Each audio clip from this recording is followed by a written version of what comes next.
الحمدللہ رب العالمین والصلاة والسلام علی سید الانبیاء والمرسلین اما بعد فاعوذ باللہ من الشیطان الرجیم بسم اللہ الرحمن الرحیم۔ سورہ طٰہٰ چل رہی تھی اور آیت نمبر تقریباً 112 ہو چکی ہیں۔ 112ویں آیت میں اللہ تعالیٰ نے مومن کے اعمال کی ہی قدر و قیمت بیان فرمائی کہ نیک عمل اسی کے مقبول ہیں جو مومن ہوگا، غیر مومن چاہے دنیا میں کتنے ہی نیک عمل کر لے آخرت میں اس کا کوئی حصہ نہیں ہو سکتا۔ اور یہ قرآن کی سابقہ آیات کے مضامین ہمیں بتا رہے ہیں کہ اگر کوئی شخص غیر مسلم ہو نیک عمل کرے گا تو اللہ تبارک و تعالیٰ اس نیک عمل کا بدلہ اس کو دنیا میں عطا فرما دے گا کسی اور اچھے نفع کی شکل میں، لیکن آخرت میں اس کے لیے کوئی حصہ نہیں ہوگا۔ آگے ارشاد فرمایا کہ وَكَذَلِكَ أَنزَلْنَاهُ قُرْآنًا عَرَبِيًّا، اور اسی طرح ہم نے اسے عربی قرآن اتارا، یعنی عربی زبان میں قرآن بنا کے اتارا قرآن پاک کو۔ وَصَرَّفْنَا فِيهِ مِنَ الْوَعِيدِ، اور اس میں طرح طرح کے عذاب کے وعدے بیان کیے ہیں، وعدے کیے گئے ہیں۔ لَعَلَّهُمْ يَتَّقُونَ، کہ تاکہ وہ ڈریں، لوگ پڑھنے والے ڈریں۔ اور يُحْدِثُ لَهُمْ ذِكْرًا، یا ان کے دل میں یا پیدا کرے وہ ان کے لیے ایک ذکر، ایک نصیحت پیدا کرے، ایک سے نئی سوچ اور فکر پیدا کرے۔ تو یہ قرآن کے نزول کے عظیم مقاصد میں سے دو مقصد بیان کیے گئے کہ قرآن عظیم کو اللہ تعالیٰ نے عربی زبان میں نازل فرمایا اور اس میں بہت ساری وعیدات بیان فرمائی، اور دو بنیادی مقصد کہ ایک تو تقوی اور پرہیزگاری حاصل ہو، اور دوسرا آدمی کی سوچ میں انقلاب پیدا ہو۔ یقینی سی بات ہے کہ وہ اسی صورت میں ہوگا جب ہم قرآن کو پڑھیں گے، پڑھنے کے بعد سمجھیں گے، اور سمجھنے کے بعد اس کے تقاضوں کے مطابق عمل کریں گے۔ اب ہم نے قرآن پاک کو ایک ڈیکوریشن پیس کے طور پہ گھر میں رکھنا شروع کر دیا ہے، نہ ہم پڑھتے ہیں، اگر پڑھتے ہیں تو ترجمے کے ساتھ نہیں پڑھتے، ترجمے کے ساتھ پڑھتے ہیں تو تفسیر نہیں سمجھ پاتے، اور اگر تفسیر سنتے یا پڑھتے بھی ہیں تو اس کے تقاضے کے مطابق عمل کرنے کے لیے مسلمان تیار نہیں اور نقصان کا شکار ہوتا ہے۔ فَتَعَالَى اللَّهُ الْمَلِكُ الْحَقُّ، تو سب سے بلند ہے اللہ تبارک و تعالی سچا بادشاہ۔ اب اگلی آیت کا شان نزول یہ ہے کہ نبی کریم صلی اللہ علیہ وسلم کے پاس جب جبریل امین حاضر ہوتے تھے اور قرآن پاک پڑھتے تھے، یعنی وحی لے کر آتے تھے، تو اس سے پہلے کہ وہ اپنا کلام بند کرتے، نبی کریم صلی اللہ علیہ وسلم سنے ہوئے کو دہرانے کی کوشش کرتے تھے تاکہ یہ میرے ذہن میں محفوظ ہو جائے۔ تو اللہ تبارک و تعالیٰ نے اس سے آپ کو منع فرما دیا کہ آپ بالکل اس طرح کی کوئی زحمت نہ اٹھائیے، بلکہ جبریل امین کو اپنے وحی کے بیان کو پورا کرنے دیجئے، ہم آپ کو خود یاد کروا دیں گے۔ گویا کہ اس طرح حبیب کریم صلی اللہ علیہ وسلم کی مشقت میں پڑھنے کو اللہ تبارک و تعالیٰ نے ناپسند فرمایا، اور نبی کریم صلی اللہ علیہ وسلم کی اس مشقت کو دور فرمایا۔ ناپسند فرمانا ایک بیزاری کے طور پر ہوتا ہے اور ایک محبت کے وجہ سے ہوتا ہے کہ اللہ کو یہ محبوب نہیں کہ اس کے حبیب کو کسی لحاظ سے تکلیف اور اذیت ہو، لہٰذا آپ سے ارشاد فرما دیا گیا کہ آپ جلدی نہ کریں، بالکل اپنے آپ کو مشقت میں نہ ڈالیں، اس کی یاد کروانے کی، محفوظ رکھنے کی ذمہ داری ہمارے پاس ہے۔ لہذا وَلَا تَعْجَلْ بِالْقُرْآنِ مِنْ قَبْلِ أَنْ يُقْضَى إِلَيْكَ وَحْيُهُ، اور آپ قرآن پڑھنے میں جلدی نہ کریں اس سے پہلے کہ وحی پوری ہو جائے، یعنی جب تک وحی پوری نہ ہو آپ قرآن میں جلدی نہ کریں۔ وَقُلْ رَبِّ زِدْنِي عِلْمًا، اور آپ فرمائیے کہ اے رب میرے علم میں اضافہ فرما دے۔ تو اسلوب کلام سے پتہ چلتا ہے کہ اگر کسی کو کوئی بات یاد نہ ہوتی ہو یا یاد ہوتی ہے لیکن ذہن سے نکل جاتی ہو، اسی طرح علم میں کمی محسوس ہوتی ہے، اس میں اضافہ چاہیے، تو قُلْ رَبِّ زِدْنِي عِلْمًا، تو قل کو آپ ہٹا دیجئے، ربی زدنی علما، ربی زدنی علما، علمن بھی کہہ سکتے ہیں، ربی زدنی علمن، اسے بکثرت پڑھنا چاہیے۔ تو جو خصوصاً طلباء امتحان وغیرہ دے رہے ہوتے ہیں انہیں رات دن پڑھنا چاہیے، تو انشاءاللہ اگر اورل ٹیسٹ آپ دے رہے ہیں، مطلب زبانی امتحان جیسے ہوتا ہے وائوا وغیرہ ہے، اس میں آپ کا ذہن حاضر رہے گا، تکلم اچھا رہے گا، آپ بیان اچھا کر سکیں گے، اور اسی طریقے سے اگر لکھنے کا معاملہ بھی ہوگا تو اس میں حافظہ بہت بہترین انداز سے کام کرے گا۔ گھر میں آپ اسٹڈی کر رہے ہیں، کچھ چیز یاد کرنا چاہ رہے ہیں تو انشاءاللہ یاد بھی اچھی ہوگی۔ اب آگے پھر وہ آدم علیہ السلام کا واقعہ اللہ تعالیٰ نے بیان فرمایا، اور جیسے کہ میں آپ کو بارہا عرض کر چکا ہوں کہ بعض اوقات آپ قرآن میں دیکھیں گے کہ ایک ہی واقعے کو مختلف اسلوب میں مختلف مقام پر بیان کیا گیا ہے، اور اس سے مقصد یہی ہوتا ہے کہ آدمی ایک مقام پہ اس سے صحیح نصیحت حاصل نہ کر سکے تو دوسرے مقام پہ کر لے گا، ورنہ تیسرے مقام پہ کر لے گا۔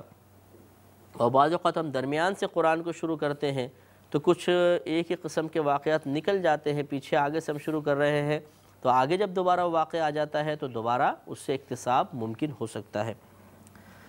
لہذا آگے ارشاد فرمایا کہ وَلَقَدْ عَهِدْنَا إِلَىٰ آدَمَ مِن قَبْلُ، اور بے شک ضرور ہم نے عہد لے لیا تھا آدم علیہ السلام سے اس سے پہلے یعنی شیطان نے جو وسوسہ ڈالا تھا جنت میں آدم علیہ السلام کو کہ آپ اس درخت کا پھل کھا لیں تو ہمیشہ ہمیشہ کے لیے جنت میں رہیں گے، اس سے پہلے ہم نے عہد لے لیا تھا۔ فَنَسِيَا وَلَمْ نَجِدْ لَهُ عَزْمًا، تو آدم علیہ السلام اس وعدے کو بھول گئے اور ہم نے ان سے عزم نہ پایا۔ یہ بڑی زبردست آیت کریمہ ہے کہ بعض لوگ معاذ اللہ آدم علیہ السلام کی طرف ظلم کی نسبت کر دیتے ہیں، گناہ کی نافرمانی کی نسبت کر دیتے ہیں کہ آدم علیہ السلام نے رب کی نافرمانی کی، آپ نے گناہ کیا تھا۔ معاذ اللہ ایسا نہیں ہے، انبیاء علیہ السلام گناہوں سے بالکل پاک صاف معصوم ہیں۔ یہاں جو معاملہ یہ ہوا تھا وہ یہ کہ خود اللہ نے بیان فرما دیا فنسیا کہ آدم علیہ السلام اس وعدے خداوندی کو ہی بھول گئے، ولم نجد لہ عزمًا، اور ہم نے ان کے لیے عزم نہ پایا، یعنی نافرمانی کا پختہ ارادہ، کوئی پکا ارادہ نہیں تھا کہ نافرمانی کرنی ہے، بلکہ اور خیالات ذہن کے اندر تھے جس کے رو میں آپ نے وہ ایک پھل کھانے کا ارتکاب کر لیا تھا، اور وہ آگے اللہ تعالیٰ خود بیان فرما رہا ہے۔ لہٰذا جب کسی کا قصد نافرمانی نہ ہو اور وہ معاملے کو بھول بھی چکا ہو تو اس پہ کوئی گرفت نہیں ہوتی ہے، لیکن اللہ تبارک و تعالی نے جو آدم علیہ السلام کو آسمان سے زمین پر اتارا، وہ بعض کہہ دیتے ہیں کہ سزا کے طور پر تھا، یہ بھی سزا کے طور پر نہیں تھا، بلکہ یہ تو اللہ تعالیٰ کی ایک مشیت کی تکمیل تھی۔ اللہ کی مرضی ہی یہ تھی کہ وہ دنیا میں آدم علیہ السلام کو اتارے گا، ان سے کم و بیش 1,24,000 انبیاء علیہ السلام پیدا ہوں گے، تبلیغ دین کا سلسلہ ہوگا اور دیگر ہماری آزمائش مقصود تھی، اس لیے آدم علیہ السلام نے تو اترنا ہی تھا۔ اللہ تبارک و تعالیٰ کی یہ مشیت ضرور پوری ہونی تھی، تو بہرحال وہ یہ سزا نہیں تھی آدم علیہ السلام کے لیے، بلکہ اللہ کا ایک فیصلہ تھا کہ آپ کو ایک وقت میں زمین پہ اترنا تھا، تو یہ معاملہ پہلے صدور پذیر ہو گیا، لہذا سزا نہیں ہے آپ کی اس پر، کیونکہ نافرمانی کا قصد نہیں تھا۔ وَإِذْ قُلْنَا لِلْمَلَائِكَةِ اسْجُدُوا لِآدَمَ فَسَجَدُوا إِلَّا إِبْلِيسَ أَبَى، تو اللہ تعالیٰ فرماتا ہے اور یاد کیجئے کہ جب ہم نے کہا ملائکہ سے کہ تم سجدہ کرو آدم علیہ السلام کو، تو انہوں نے سجدہ کیا سوائے ابلیس کے، ابا، تو اس نے انکار کر دیا۔ فَقُلْنَا يَا آدَمُ إِنَّ هَذَا عَدُوٌّ لَكَ وَلِزَوْجِكَ فَلَا يُخْرِجَنَّكُمَا مِنَ الْجَنَّةِ فَتَشْقَىٰ، تو اللہ تعالیٰ نے ارشاد فرمایا کہ ہم نے کہا اے آدم بے شک یہ یعنی شیطان تیرا بھی دشمن ہے اور تیری زوجہ کا بھی دشمن ہے، تو ہرگز یہ تم دونوں کو اس جنت سے نہ نکال سکے، فتشقیٰ، اگر ایسا ہوگا تو آپ مشقت میں مبتلا ہو جائیں گے۔ گویا کہ اللہ تعالیٰ نے پہلے ان کو فرما دیا، ہوشیار کر دیا کہ یہ تمہارا دشمن ہے اور یہ کوشش کرے گا تمہیں جنت سے نکالنے کی، آپ نہ نکلیے گا، اگر آپ نکل گئے کسی وجہ سے تو پھر مشقت میں مبتلا ہو جائیں گے۔ مشقت کیسی؟ جنت کی نعمتیں جب انسان چھوڑے گا تو اس کے مقابلے میں دنیا میں مشقت ہی مشقت ہے، لیکن ایسا نہیں ہے کہ سزا کے طور پہ مشقت ہے، بلکہ مقام کی تبدیلی۔ جب آدمی کسی دوسرے مقام پہ جاتا ہے اپنے گھر بار کو چھوڑ کے، اس کو مشقت سی محسوس ہوتی ہے، اگرچہ اس کو بہترین قسم کے کمرے مل جائیں، ایئر کنڈیشن روم ہوں، لیکن جو گھر کی نیند ہوتی ہے، گھر کا آرام ہوتا ہے، وہ کسی اور مقام پہ انسان کو نہیں ملتا۔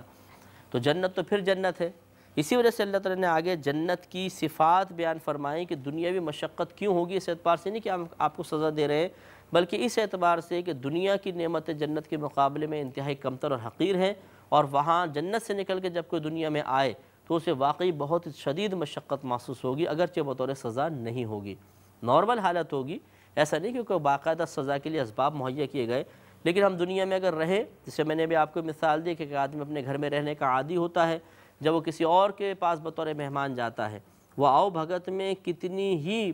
زیادتی کیوں نہ کریں، پھر بھی ایک اجنبیت سی محسوس ہوتی ہے اور آدمی کو وہ آرام نہیں مل پاتا جو گھر میں، یا سکون نہیں مل پاتا جو گھر میں ملتا ہے، تو اس کو مشقت محسوس ہوتی ہے۔ تو مشقت کا یہاں بیان سے مقصود ہرگز یہ نہیں ہے کہ آپ کو سزا ملے گی، بلکہ کیا ہے کہ اگر آپ دنیا میں چلے گئے تو جنت کے مقابلے میں آپ خود بخود وہاں پر مشقت محسوس کریں گے۔ لہذا آگے ارشاد فرمایا کہ اِنَّ لَكَ أَلَّا تَجُوعَ فِيهَا، بے شک آپ کے لیے جنت میں یہ ہے کہ کبھی آپ کو بھوک نہیں لگے گی، وَتَعْرَى، اور نہ آپ وَلَا تَعْرَى، اور نہ آپ کبھی برہنہ ہوں گے، کپڑے میں ڈھکے ہوئے ہوں گے، اور کوئی یہ کہ بھوک وغیرہ محسوس نہیں ہوگی۔ وَأَنَّكَ لَا تَظْمَأُ فِيهَا وَلَا تَضْحَىٰ، اور یہ کہ نہ آپ کو اس میں پیاس لگے گی اور نہ آپ کو دھوپ محسوس ہوگی۔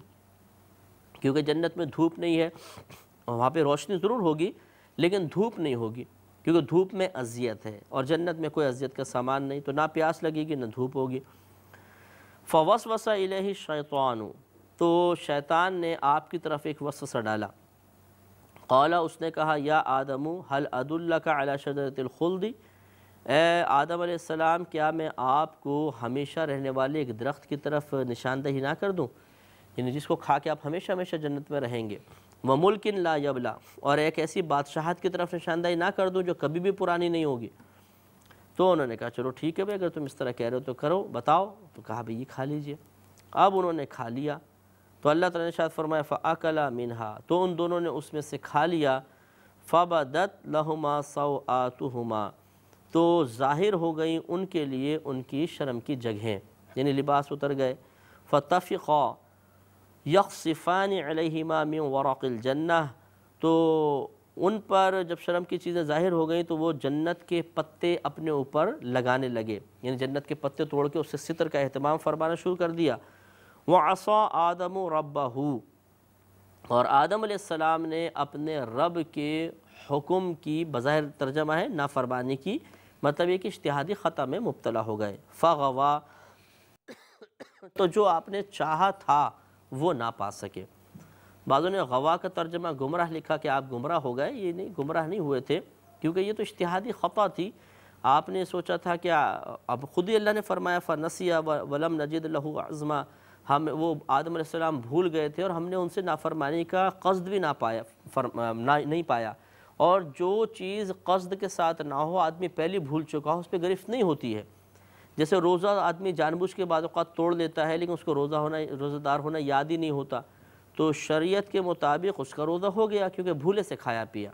تو وہ بھول گیا، اور یہاں پہ تو روزہ توڑنے کا عزم بھی نہیں ہے تو کوئی گرفت نہیں ہے۔ اسی طرح اس مقام پر ہوا کہ وسوسہ شیطان نے ضرور ڈالا، آپ اللہ تعالیٰ کے وعدے کو بھول گئے، آپ نے ارتکاب فرما لیا، لیکن اسلوب بیان ہے، اللہ نے اس طرح اس کو بیان فرمایا۔ لہذا ان تمام سیاق و سباق کی روشنی میں ہمیں لفظی ترجمہ نہیں کرنا ہے بلکہ تفسیری ترجمہ کرنا ہے کہ واقعی یہاں کیا مفہوم نکلتا ہے۔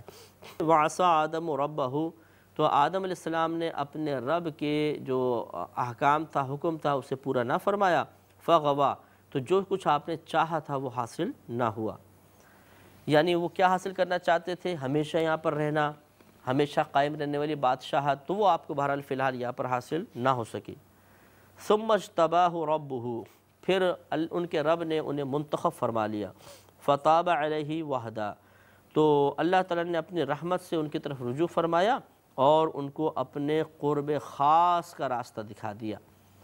یعنی ہدا سے مراد یہ ہدایت والا ترجمہ نہیں کریں گے کہ ہدایت عطا فرما دی تو معاذ اللہ پہلے کیا آدم علیہ السلام بے ہدایت تھے، ایسا نہیں ہے، بلکہ مقصود یہ ہے کہ اپنے قرب خاص کی راہ دکھائی اور ان کو آپ کو قریب کر لیا۔ قال، فرمایا، قال اهبطوا منها جميعا بعضكم لبعض عدو، اللہ نے فرمایا کہ آپ اب زمین پر اتر جائیں دونوں اس جنت میں سے، اور تمام کے تمام بلکہ اتر جائیں، جو آپ کی پشت میں وہ بھی اتر جائیں۔ بعضکم لبعض عدو، تمہارے میں سے بعض کے لیے دشمن ہوں گے۔ فَإِمَّا يَأْتِيَنَّكُم مِّنِّي هُدًى، پھر اگر میری طرف سے تمہارے پاس کوئی ہدایت آئے، فَمَنِ اتَّبَعَ هُدَايَ، تو جس شخص نے میری ہدایت کی پیروی کی، فَلَا يَضِلُّ وَلَا يَشْقَىٰ، تو نہ وہ بہکے گا اور نہ وہ بدبخت ہوگا۔ وَمَنْ أَعْرَضَ عَنْ ذِكْرِي، اور جس نے اعراض کیا، منہ پھیر لیا میرے ذکر سے یعنی قرآن وغیرہ سے، فَإِنَّ لَهُ مَعِيشَةً ضَنْقًا، تو بے شک اس کے لیے تنگ زندگی ہے۔ اب یہ تنگ زندگی دنیا میں بھی ہو سکتی ہے، قبر میں بھی ہو سکتی ہے اور آخرت میں بھی ہو سکتی ہے، تو جو قرآن سے اعراض کرے، منہ موڑے، یعنی اس پہ ایمان لے کر نہیں آئے گا تو اس کا انجام یہ ہوگا۔ وَنَحْشُرُهُ يَوْمَ الْقِيَامَةِ أَعْمَىٰ، اور ہم اسے قیامت کے دن اندھا اٹھائیں گے، معاذ اللہ۔ قال ربی لما حشرتنی اعمی وقد كنت بصیرا، تو وہ کہے گا کہ اے میرے رب، تو نے مجھے اندھا کیوں اٹھایا حالانکہ میں تو دنیا میں دیکھنے والا تھا۔ قال كذلك، اللہ تعالیٰ فرمائے گا معاملہ اسی طرح ہوگا۔ اتتک آیاتنا فنسیتها، ہماری آیات تیرے پاس آئی تھیں لیکن تو نے انہیں بھلا دیا تھا، تو یہ تیری سزا ہے، کفار کے لیے ہے کہ یہ تیری سزا ہے کہ تمہیں اندھا اٹھایا گیا۔ وَكَذَلِكَ الْيَوْمَ تُنْسَى، اور آج ایسے ہی آج کے دن جیسے تم نے اللہ کی آیات کو دنیا میں جھٹلا دیا تھا، آج تمہیں ہر ایک بھول جائے گا، یعنی آج تمہارے کوئی خبر لینے والا نہیں ہوگا، کوئی تمہاری مدد کرنے والا نہیں ہوگا۔ وَكَذَلِكَ نَجْزِي مَنْ أَسْرَفَ، اور ہم ہر اس شخص کو ایسا ہی بدلہ دیتے ہیں جو حد سے آگے بڑھ جائے، کفر میں آگے بڑھ گیا اور دیگر معاملات میں ظلم و ستم میں آگے بڑھ گیا تو اللہ تعالیٰ ناراض ہو کر اسے سخت سزائیں دے سکتا ہے۔ وَلَمْ يُؤْمِن بِآيَاتِ رَبِّهِ، تو ہم ایسے بدلہ دیتے ہیں ان لوگوں کو جو حد سے بڑھیں اور اپنے رب کی آیتوں پر ایمان نہ لائیں۔ وَلَعَذَابُ الْآخِرَةِ أَشَدُّ وَأَبْقَى، اور بے شک آخرت کا عذاب سب سے سخت تر اور سب سے زیادہ باقی رہنے والا ہے۔ تو یہ اللہ تعالیٰ نے بار بار ڈرایا ہے کہ ہم اس کو پڑھیں، پڑھ کے سوچیں کہ اگر ہم بالفرض مسلمان بھی ہیں تو اس کا مطلب یہ نہیں ہے کہ حالت ایمان میں ہی دنیا سے رخصت ہونا مل بھی جائے گا۔ اللہ تعالیٰ سب کے ایمان کی حفاظت فرمائے، بہرحال ایمان کے ضائع ہونے کا بھی بہت اندیشہ ہوتا ہے، لہٰذا اللہ تبارک و تعالیٰ سے ہمیشہ عافیت ہی طلب کرتے رہنی چاہیے۔ افلم یہدی لہم کم اہلکنا قبلہم من القرون یمشون فی مساکنہم ان فی ذلک لآیات لأولی النہی، تو کیا انہیں اس سے راستہ نہیں حاصل ہوا، اس سے انہوں نے ہدایت حاصل نہیں کی کہ ہم نے ان سے پہلے کتنی ہی قوموں کو ہلاک کر دیا کہ یہ ان کے بسنے کی جگہ میں، رہنے کی جگہ میں چلتے پھرتے ہیں، بے شک اس میں عقل والوں کے لیے نشانیاں ہیں۔